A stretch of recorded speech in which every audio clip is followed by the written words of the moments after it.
The Underdark. A seemingly endless maze of caverns and tunnels deep beneath the world's surface. This subterranean hellscape is home to some of the most savage environs imaginable. Twisted Fomorians stomp through ancient ruins, gargantuan purple worms cause cave-ins and quakes, Illithid plot the return of their lost empire, and sentient fungus festers in ancient groves. Now, that's just the monsters.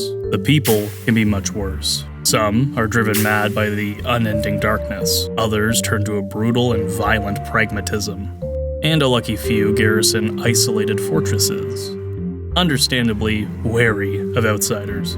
What creature could survive here, thrive in such a place? Well, it would have to be both intelligent and powerful, able to both fight off these monsters and strike an accord with these disparate and suspicious denizens. That creature, perhaps unsurprisingly, is a dragon. Hello, my name is Josh, and I'm making this video for Monster Week 2025. Dragon Week, a D&D YouTube tradition where your favorite creators and myself make videos on a specific D&D topic. Today, I'm talking about deep dragons, the umbral worms of the underworld. These dragons first appeared in their modern form in Fizban's Treasury of Dragons, and today's video is based on their entry in that book. I'm going to show you 4 different adventure hooks for the 4 stages of a deep dragon's lifespan. As we go through these, I'll slowly share more information about this, what I consider to be an underrated dragon. Let me paint you a picture.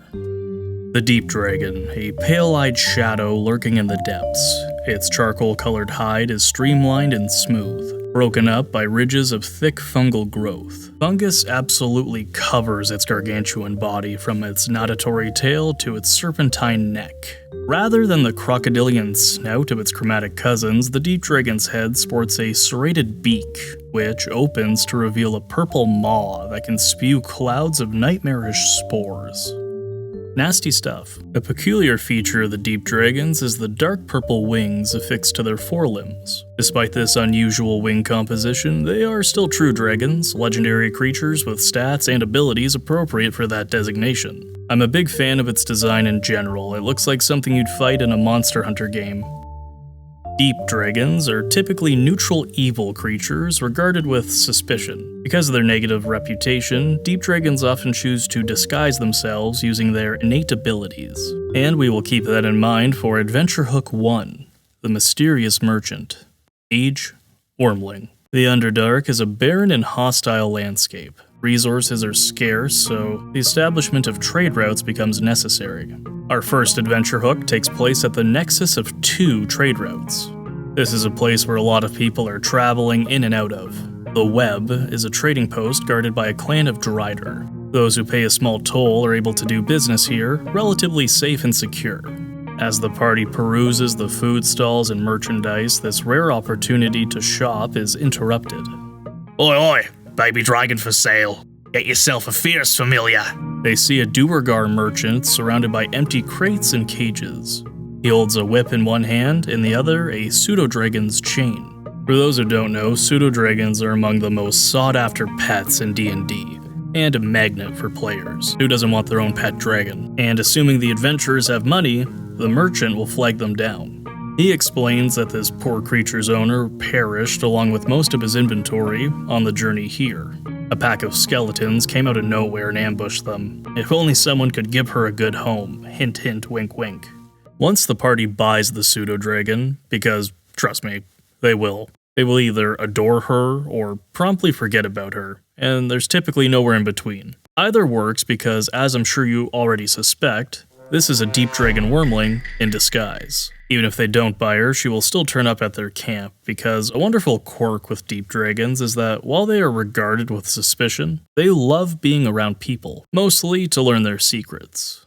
Our dragon will begin to spy on the party, under the false pretense that it's just a lovable pet. And there's a few ways this could go. Number 1, companionship. The dragon sticks around. It will listen for any talk of secrets, lore, or anything interesting really.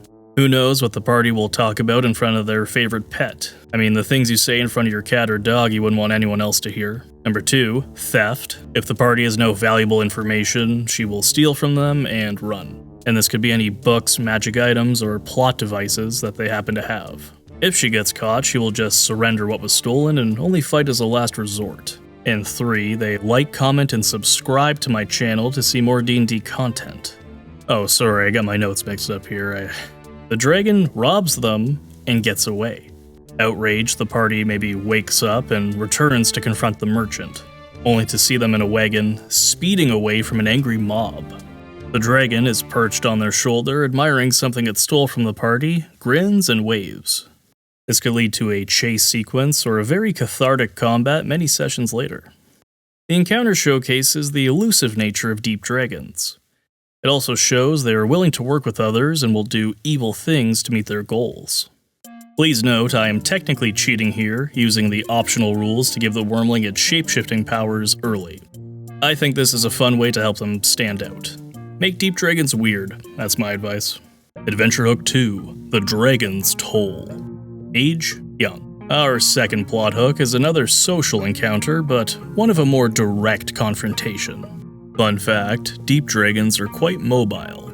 They can climb, burrow, and fly, and like their green and gold counterparts, they can swim. Given this aquatic affinity, it makes sense for them to set up shop near water. Varied terrain gives them an edge in combat. The dragon, now large and in charge, has made its lair overlooking a ruined bridge, which the locals now call the Dragon Bridge.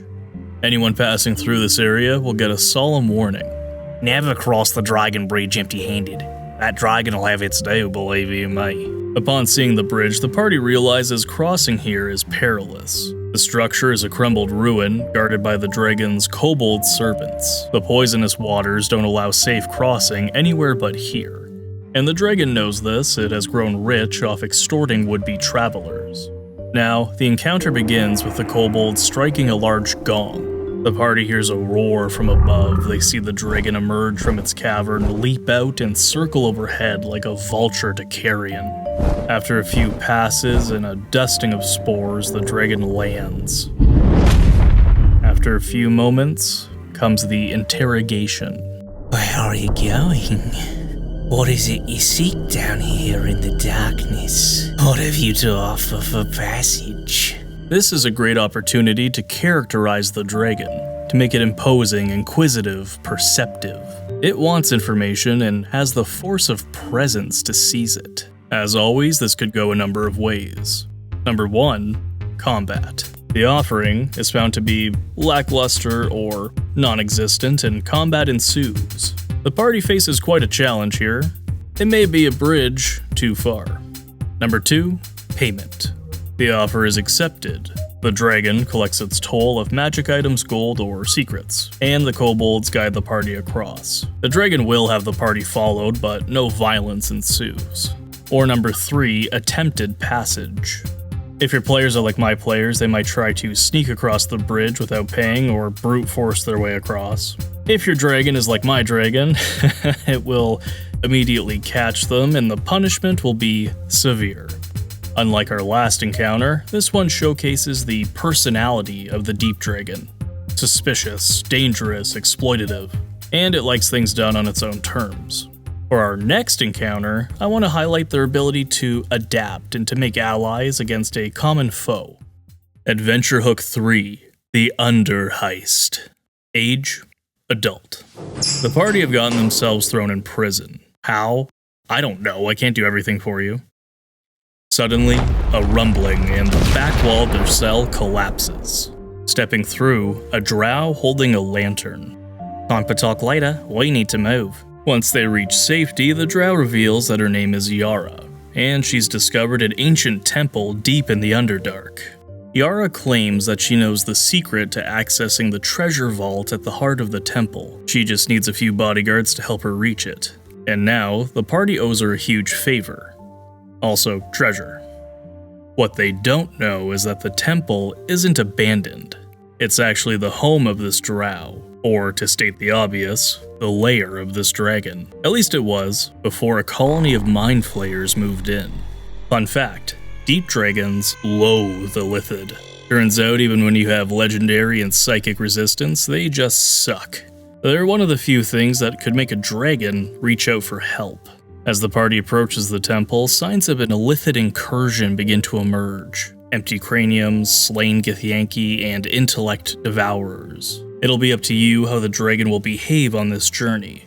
Will she be cold and distant, reveal her true self at a dramatic moment, or use her high charisma to avoid suspicion altogether? There are limits to this last one, of course. If Davy Jones here gets too close and this woman exhales a 60-foot cone of nightmare, it might be a little suspicious. This adventure hook is likely to take on a life of its own. Especially with the party traveling with the dragon NPC, that relationship will develop organically and dynamically. Which means when Squidward is finally dealt with, things could go a few ways. Number 1, the dragon is inclined to give a decent reward to the party, even if it didn't technically or explicitly promise to do so. If the dragon is hurt, this is the path it'll take. Number 2, betrayal. The dragon recognizes the party's assistance, but they are lesser beings, and the privilege to bask in this dragon's presence and walk away is more than they deserve. Defy her, and she'll put you right back in that prison. Or 3, patronage. The dragon was genuinely impressed with how the party handled those illithid, and they wish to hire the party to take out a rival dragon. This allows them to befriend Yara and still get to fight a dragon, eventually. Every great dragon needs a great dragon name. For our ancient encounter, I went with Yorlungore, inspired by the rainbow serpent of Australian Aboriginal mythology, because I wanted a name fitting a dragon from down under. Adventure Hook 4, Yorlungore, Despoiler of the Deep. Age, ancient. Our final encounter is a dragon-slaying quest. For over 3 centuries now, the Drow citadel of Enve Lairist has maintained an alliance with Yorlungore. This alliance has always been fruitful, but Yorlungore didn't appear to collect her annual tribute this year. This has worried the Drow elite, and so they've hired the party to investigate. Sending a force of Drow warriors would raise suspicion, and they don't want to start a panic.